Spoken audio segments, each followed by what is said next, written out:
नमस्कार सर्वांना. श्री स्वामी समर्थ. तुमच्या सर्वांचं आपल्या चॅनलमध्ये खूप खूप मनापासून स्वागत आहे. आज आपण बघणार आहोत कोजागिरी पौर्णिमा विशेष कुंकुमार्चन सेवा. आपल्याला कुंकुमार्चन सेवा करायचीच आहे, पण कशी? भगवान विष्णू आणि माता लक्ष्मीची.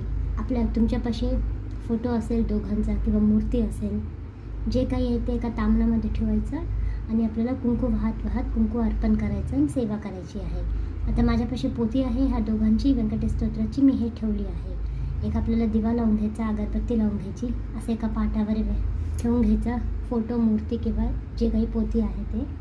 आणि आपल्याला कोजागिरी पौर्णिमा परवा दिवशी 6 तारखेला दुपारी उरली 12:30 आणि सकाळी 7 तारीख 9:30 आहे. तर आपण दिवसभरामध्ये ही सेवा कधी पण करू शकतो. आपल्याला सेवा चुकवायची नाही.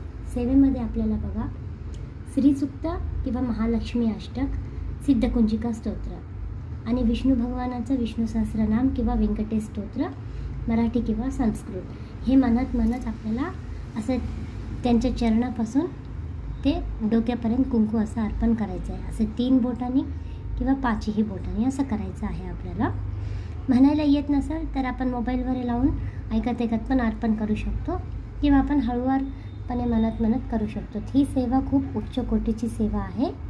ही सेवा आपल्याला चुकवायची नाही. अवश्य ही सेवा करायची आहे. ह्या सेवेने आपल्याला माता लक्ष्मी आणि भगवान विष्णूंचे आशीर्वाद प्राप्त होते. ते लोक आपल्या घरी स्थिर राहतात. प्राप्त लक्ष्मी स्थिर राहते आणि आपल्याला आर्थिक परिस्थितीमध्ये पण सुधारणा होती. हळूहळू आपले सगळे मार्ग आपल्याला सापडायला लागतात. आपले प्रश्न सुटायला लागतील. श्री स्वामी समर्थ.